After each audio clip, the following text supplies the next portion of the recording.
بسم اللہ الرحمن الرحیم۔ بڑی اہم نقطہ ہے تربیت کا۔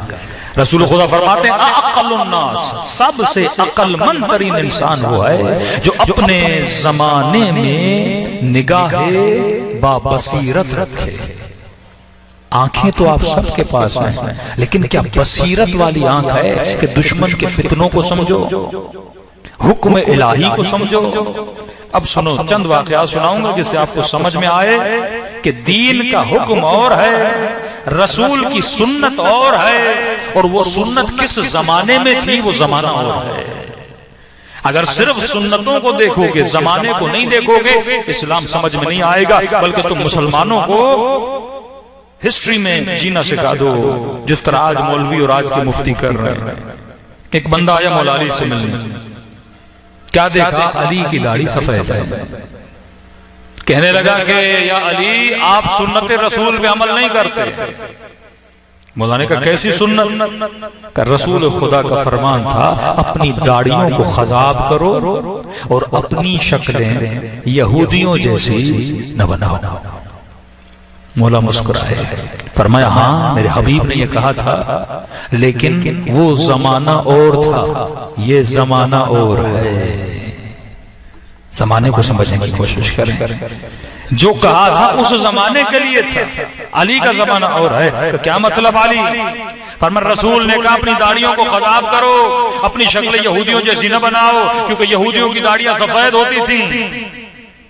اس زمانے میں یہودی زیادہ تھے، مسلمان کم تھے۔ کہا تیری داڑھی میں اور یہودی کی داڑھی میں فرق ہو تاکہ تو چلے، پتہ چلے یہ مسلمان جا رہا ہے، تبھی کا داڑھیوں کو خضاب کرو۔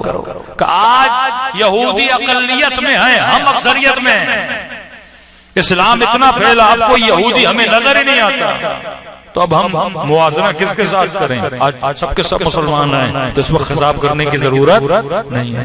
اور آج آپ مفتی دیکھتے ہوں گے جو پاکستان میں لال داڑیاں لے کے گھوم رہے ہوتے ہیں، وہ اسی حدیث لیتے ہیں کہ رسول خدا نے کہا تھا داڑھی کو لال کرو یہودیوں جیسے۔ آج کون سا یہودی ہے یہاں پہ؟ ہاں ٹنڈولہ یار میں کوئی یہودی رہتا ہے تو کیوں داڑھی کو لال کر رہا ہے؟ یعنی اگر حکم کو زمانے کے ساتھ نہیں سمجھو گے، اسلام پہ عمل کرنا صرف نہیں ہے، صرف دیندار بننا ضروری نہیں ہے، دیندار کو سمجھنا بھی ضروری ہے۔ جب تک نہیں سمجھو، کئی مومنوں نے کہا مولانا ہم ایران جاتے ہیں، عراق جاتے ہیں، ان کے گھروں پہ ہمیں علم نظر نہیں آتے، اور پاکستان میں جو بھی مومن ہو، شیعہ ہو، 10 محرم کو علم لگاتا ہے۔ میں نے کہا وہی حکم ہے جو مولا علی بتاتے ہیں، یہاں تو اقلیت میں ہے، اہل سنت اکثریت میں ہے، لہذا تو اپنے گھر پہ علم لگا کے بتاتا ہے کہ یہ ایک گھر کس کا ہے؟ علی والے کا ہے۔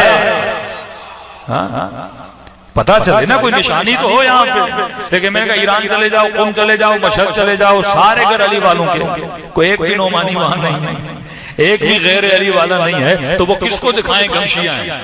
جبکہ سب کو پتا ہے ہر گلی میں، ہر مسجد میں علی ولی اللہ کی اذانیں، اور ہر جگہ علی کا نام ہے، تو وہاں دکھانے کی ضرورت نہیں ہے۔ دکھایا وہاں جاتا ہے جہاں کوئی تجھے جانتا نہیں، وہاں تو جس بھی چہرے کو دیکھو وہ علی کا ماننے والا چہرہ ہے۔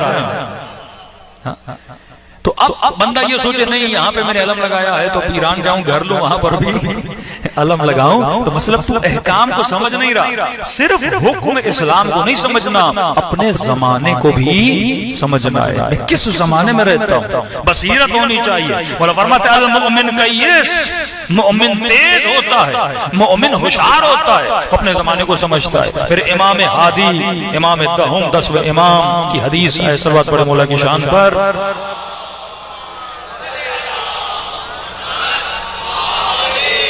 دیکھیں یہ مطالب اہل بیت بتاتے ہیں۔ مولا فرماتے ہیں اگر لوگ ان دو چیزوں کو سمجھ نہ سکیں، مولا فرماتے ہیں وہ بندہ بدعتی بن جاتا ہے، بدعتی بن جاتا ہے۔ اب کا بھائی رسول کی زلفیں بڑی تھیں تو ہم بڑے بال رکھیں گے، رسول لکڑی کا وہ خضاب کرتے تھے ہم جیب میں وہ رکھیں گے، بری بات نہیں ہے، لیکن جب یہ زمانے کو نہیں دیکھتے نا تو اب کیا ہوگا؟ یہاں اکثریت کو دیکھا جاتا ہے کہ مسلمانوں کی اکثریت شریفوں کی اکثریت، متدینین کی اکثریت اپنا حلیہ کیسا بناتی ہے؟ بندے کو اپنا حلیہ ویسا بنانا ہوتا ہے۔ حکم زمانے کے اعتبار سے ہوتا ہے، تو زمانے کو پرکھو، زمانے کو دیکھو۔ اسلام حکم کلی دیتا ہے، اسلام نے یہ کبھی نہیں کہا بال اتنے رکھو یا نہ رکھو، اسلام میں کلی حکم دیتا ہے۔ لباس کے اعتبار سے بھی کلی حکم ہے، یہ نہیں کہ تو دشتاشا پہنو یا شلوار قمیض پہنو، اسلام کا کلی حکم ہے وہ لباس پہنو جس میں حیا ہو۔ اب مصداق تو نے ڈھونڈنا ہے کہ کس لباس میں حیا ہے، کس لباس میں بے حیائی ہے۔ اب مولا یہ تو نہیں بتائیں گے جینز پہننا جائز ہے یا ناجائز ہے، یہ تو نہیں بتائیں گے شرٹ پہننا جائز ہے یا ناجائز ہے، وہ حکم کلی دیتے ہیں بھائی وہ کپڑے پہنو جس میں حیا ہو۔ اب تو جا کے ڈھونڈ کہ حیا کس میں ہے اور بے حیائی کس کے اندر ہے۔ مصداق تو نے ڈھونڈنا ہے، وہ بتاتے ہیں انما یرید اللہ، مصداق تو نے ڈھونڈنا ہے، مصداق کون ہے؟ وہ بتاتے ہیں کہ اطیعوا اللہ واطیعوا الرسول، الامر منکم، اللہ کی اطاعت کر، رسول کی اطاعت کر، اور کس کی اطاعت کر؟ اولی الامر کی اطاعت کر۔ اب مصداق کس نے ڈھونڈنا ہے؟ میں نے ڈھونڈنا ہے۔ اب کسی نے اولی الامر شہباز شریف کو منا دیا،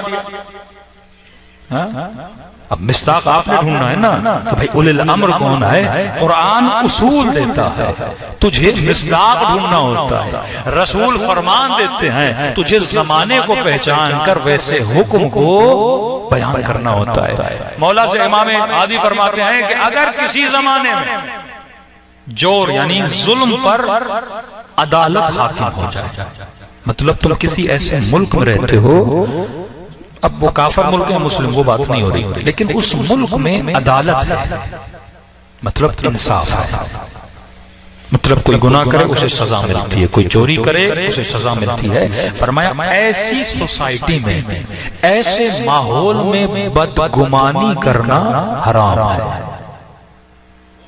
مثال کے طور پہ کسی نے کہا بھئی ٹھنڈو علاجار کے لوگ جو ہیں وہ بڑے متدین ہیں، یا کوئی چوری نہیں کرتا، یہاں ہر بندہ وعدے سے وفا کرتا ہے، یہاں پہ بدگمانی کرنا کہ ایک بندہ آپ کو بولے مجھے 10,000 دو میں کل واپس کروں گا، یہاں پہ بدگمانی نہ کرنا، کیونکہ سارے معاشرے میں عدالت ہے، اسی عدالت کو دیکھتے ہوئے تم حسن ظن کرنا، اگر کوئی تجھ سے مانگے، اگر کوئی مدد مانگے، اگر کوئی سواری دے، بدگمانی نہ کرنا، خوش گمان ہو کے اس کے ساتھ معاملات کو انجام دینا۔ لیکن امام نے فرمایا اگر کسی معاشرے میں عدالت نہیں ظلم حاکم ہو جائے، ظالم معاشرہ ہو، کرپٹ معاشرہ ہو، جھوٹا معاشرہ ہو، لٹیروں کا معاشرہ ہو، فرمایا یہاں پہ خوش گمانی کرنا حرام ہے،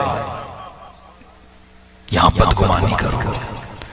یہاں پہ یہ نہیں کہ بندہ تم سے مدد مانگے فوراً اسے گاڑی میں بٹھا دو، یہ بالکل ایسے ہے کہ تفتان سے کوئٹہ سے تفتان جاؤ، سارے مسلمان ہیں الحمدللہ، بھائی بھائی ہیں، وہاں پہ تجھے خوش گمانی نہیں کرنی، جہاں ظلم ہوتا ہے وہاں پہ تجھے کیا کرنی ہے؟ بدگمانی کرنی ہے۔ وہاں کسی کو گاڑی میں بھی نہیں بٹھانا، شاید وہ تمہارا گلا کاٹ دے، شاید وہ تمہیں لوٹ دے۔ تو مولا فرماتے ہیں اگر زمانے کو پہچانو گے تو دینی احکام کو بھی پہچانو گے، اگر زمانے کو نہیں پہچانو گے دین کے احکام کو بھی نہیں پہچان پاؤ گے۔ ایک بندہ امام حسن سے ملا، یہ واقعات کئی ہیں معصومین کے لباس کے حوالے سے، چھٹے امام کی خدمت میں آیا، یہی واقعہ آٹھویں امام کی خدمت میں ہے، کیا دیکھا؟ چھٹے امام جعفر صادق نے ایک سفید لباس پہنا ہوا ہے، لباس وہ سفید کہ وہ جیسے امام کو دیکھتا ہے وہ کہتا ہے مولا آپ نے ایسا لباس پہنا ہے جو انڈے کی کھال سے بھی نازک ہے، یعنی باریک لباس تھا، جیسے نرم لباس ہوتا ہے نا،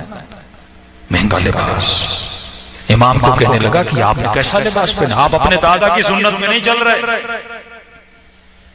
رسول خدا سادہ لباس پہنتے تھے، آپ کے جد علی ابن ابی طالب سادہ لباس پہنتے تھے، آپ نے یہ لباس کیوں پہننا ہے؟ امام فرماتے ہیں وہ زمانہ اور تھا، یہ زمانہ اور ہے۔ اب سادہ سا مومن کوئی کتاب پڑھ لے کہ مولا علی پھٹی ہوتے تھے، کل وہ پھٹے ہوئے جوتے پہن کے روڈ پہ چلے، اب کہیں میں کس کی سنت پہ عمل کر رہا ہوں؟ مولا علی کی سنت پہ عمل کر رہا ہوں۔ مولا فرماتے ہیں وہ زمانہ اور تھا، یہ زمانہ اور ہے۔ بابا علی جس زمانے میں رہتے تھے وہ فقیروں کا معاشرہ تھا، فقر بہت زیادہ تھا، اس زمانے میں اچھا لباس پہنا فقیر کے دل کے توڑنے کے برابر تھا۔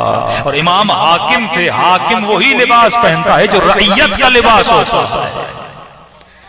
فرما میں جس زمانے میں رہتا ہوں الحمدللہ لوگ اچھا کھاتے پیتے ہیں، لوگ اچھی چیزیں پہنتے ہیں، تو امام نے فرمایا اگر فقیر معاشرہ ہو تو فقیروں کے ساتھ فقیر بن کے چلا کرو، لیکن فرمایا اگر لوگوں کے حالات اچھے ہو جائیں تو مولا فرماتے ہیں دنیا کی نعمتوں سے فائدہ لینا یہ نعمت اللہ نے رکھی ہی مومن کے لیے ہے۔